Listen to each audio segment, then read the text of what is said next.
Assalamualaikum warahmatullahi wabarakatuh. Shalom, Om Swastiastu, Namo Buddhaya, salam sejahtera untuk kita semua. Video kali ini akan meneruskan video sebelumnya mengenai jurnal khusus. Ini video akan fokus membahas mengenai jurnal penerimaan kas atau jurnal khusus penerimaan kas.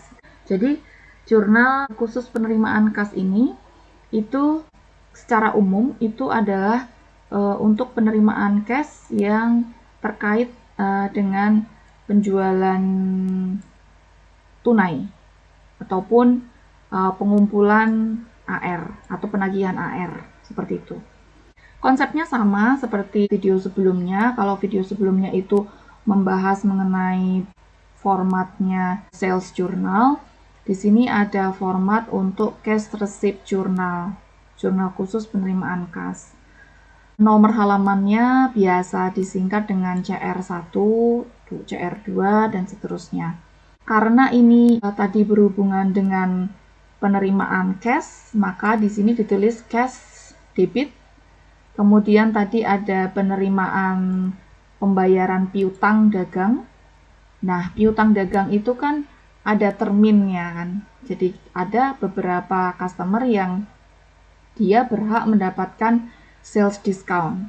Sales discount itu kan dia di debit. Makanya di sini ada dua lajur di sisi debit, yaitu untuk akun cash dengan nomor kodenya 101 dan sales discount juga masih di debit dengan kodenya 414.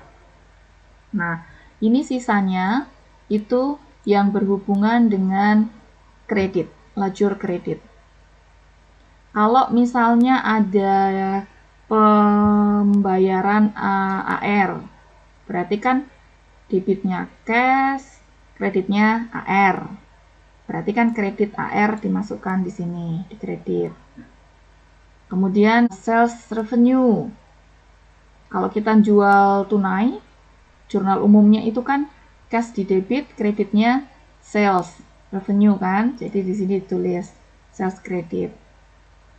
Kemudian kalau kita pakai perpetual, selalu ingat kalau perpetual kita saat ada sales, transaction cash, sales itu kita menggunakan COGS dan inventory. Maka di sini digabung dijadikan satu kolom saja.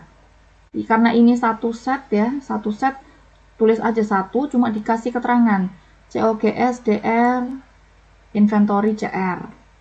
Kemudian kita ada yang namanya satu kolom lagi di sini other account credit, itu nanti disesuaikan dengan soalnya. Teman-teman bisa melihat transaksi dari tanggal 1 sampai tanggal 28 ini di sini. Nah, transaksinya.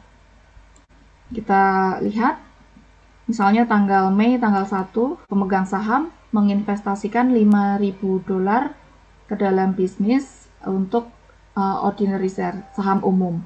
Kan kalau jurnal umumnya ditulis seperti biasa pakai format jurnal umum gitu, yang debit kredit doang, keterangan debit kredit, itu kan Anda akan menjurnalkannya di debit cash, kreditnya ordinary share, gitu kan.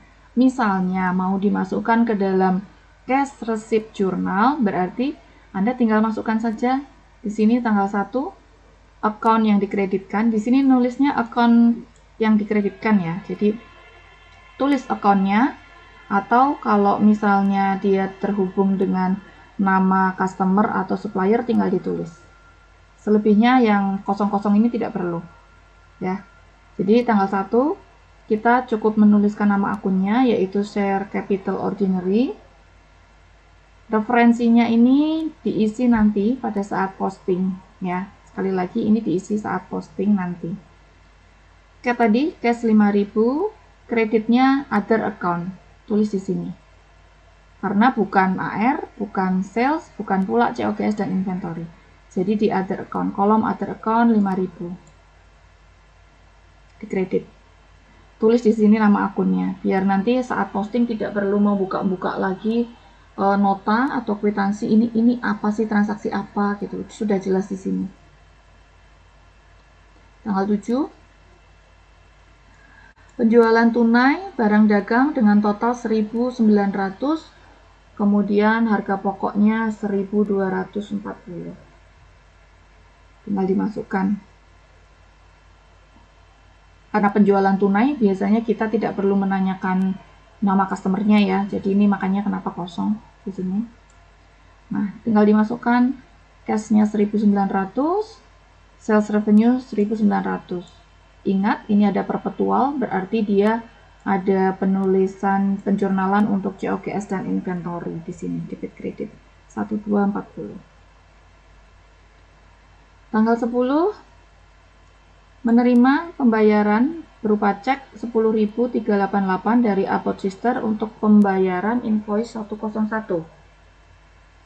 Nominalnya adalah 10.600 dengan diskon, sales diskonnya 2%. Berarti kan tinggal masukkan saja Abot Sister. Di sini terima cashnya 10.388. Nah, ini tadi dapat diskon 2% dari 10.600, jadi dimasukkan di debit, kreditnya AR-nya berkurang sejumlah yang ada di invoice gitu.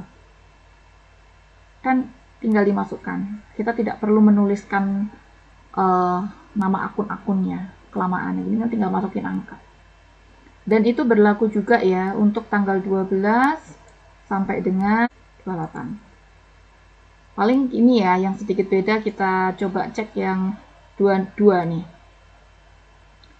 Tanggal 22 ini apa transaksinya? Kita lihat menerima uang cash dengan menandatangani wesel. Note itu wesel ya. Wesel 6.000. Berarti di sini jurnalnya Anda tulis not payable atau hutang wesel dalam bahasa Indonesia.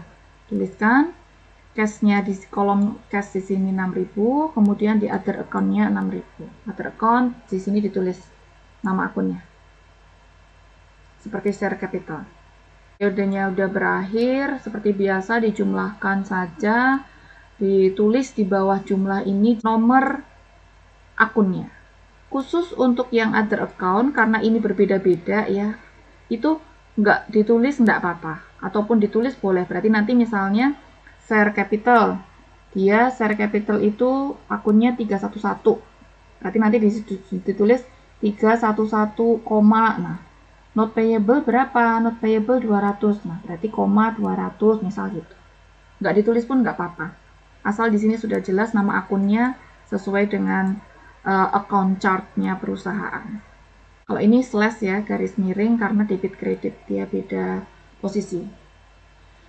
Dari sales receive itu, ini nih yang selama 1 bulan, teman-teman bisa mempostingkannya ke buku besar dan buku pembantu. Buku pembantu ya, kalau di sini ada Abot ya masukkan ke Abot Sister. Di sini ada Babson ya, Babson, dan seterusnya. Dia mau GLAP atau GLAR, tergantung ya. GL-nya juga sama, masukkan saja semuanya mulai dari debit sama kredit. Cash di sini 101 di debit ya, 53769 dimasukkan. Ref-nya jangan lupa dimasukkan tulisan CR halaman 1, CR1. Kemudian tanggalnya kita menggunakan tanggal akhir periode bulan. Untuk kontrol account AR juga, inventory juga, not payable, dan share, dan sales, dan discount, dan COGS. Semua dimasukkan yang terkait dengan ini. Lebih mudah ya, lebih ringkas juga kerjanya, tidak terlalu banyak buang-buang waktu untuk menjurnal umum. Nah, makanya disebut dengan tambahan jurnal umum, bukan menghilangkan tapi hanya tambahan jurnal umum. Kalau sudah dimasukkan ke jurnal khusus, Anda tidak perlu menjurnal umum ya. Jadi tidak 2 kali kerja. Cukup di jurnal ini, jurnal khususnya saja. Subsidiary ledger bisa dilakukan secara harian. Maksudnya harian gimana? Nah, jadi kalau di sini misalnya nih, misalnya tanggal 10, hari ini adalah tanggal 10 gitu ya. Ada transaksi Abot Sister, kan Anda nulis ini, row yang ini, tanggal 10. Nah, tapi jangan lupa kalau misalnya itu Anda punya subsidiary ledger atau buku pembantu Abot, Berarti pada tanggal itu pula dia dimasukkan. Makanya di sini untuk EBIT dia bukan tanggal 31 kalau teman-teman perhatikan, tapi tanggal 10 pada saat terjadinya transaksi. Tanggal 10 referensinya itu adalah dari CR halaman 1 dikredit 10.600. Ini buku pembantu AR. Bukan berarti terus nanti Anda juga mempostingkannya ke subsidiary ledger-nya itu akhir bulan, tidak. Khusus untuk yang kalau kita punya buku pembantu ya pada transaksi itu terjadi, berjalan gitu. Tanggal 17 nih, Babson Corporation. Ya, tanggal 17 juga di sini. Pada waktu Anda mengisi jurnal, jangan lupa buka subsidiary ledger-nya, AR Babson, nah berapa. Seperti itu. Jadi tolong bedakan untuk pengisian GL, kalau GL itu boleh akhir period, kalau subsidiary ledger, nah itu ini kebetulan subsidiary ledger untuk AR ya per tanggal. Demikian untuk cash receipt journal. Terima kasih.